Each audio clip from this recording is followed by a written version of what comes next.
Fantakia siamani Boruak le tem dam kifi Siar le tor kapui po Kasikong sang kuataki Aku tuang vek andie Fakro Patian ro bui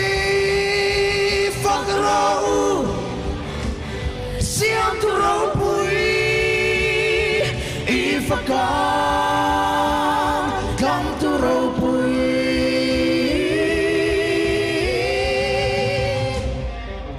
Komwal hiya siamani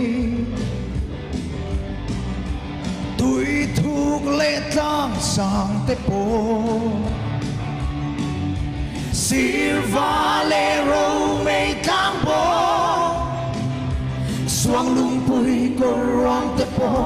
Aku chuak vek ang nie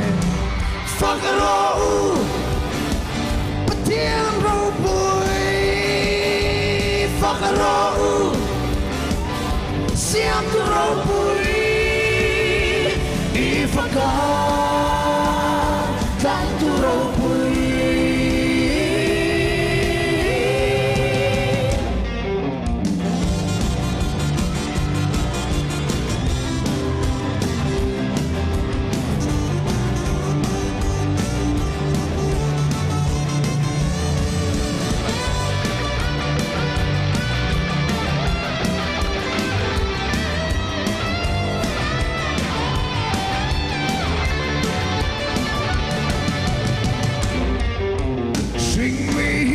Siam kani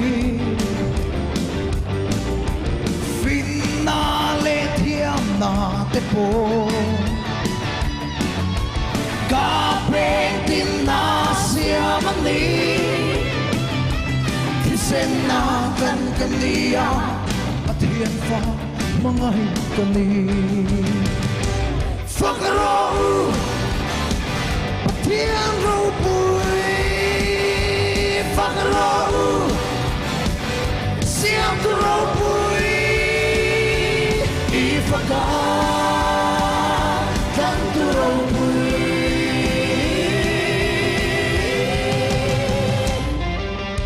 Oro sako Nei ila Ikan vek kalalea Fakaro Patiang ro bui Fakaro Siam tu ro bui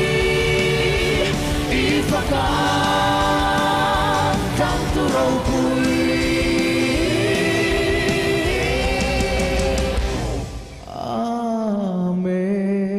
Amen.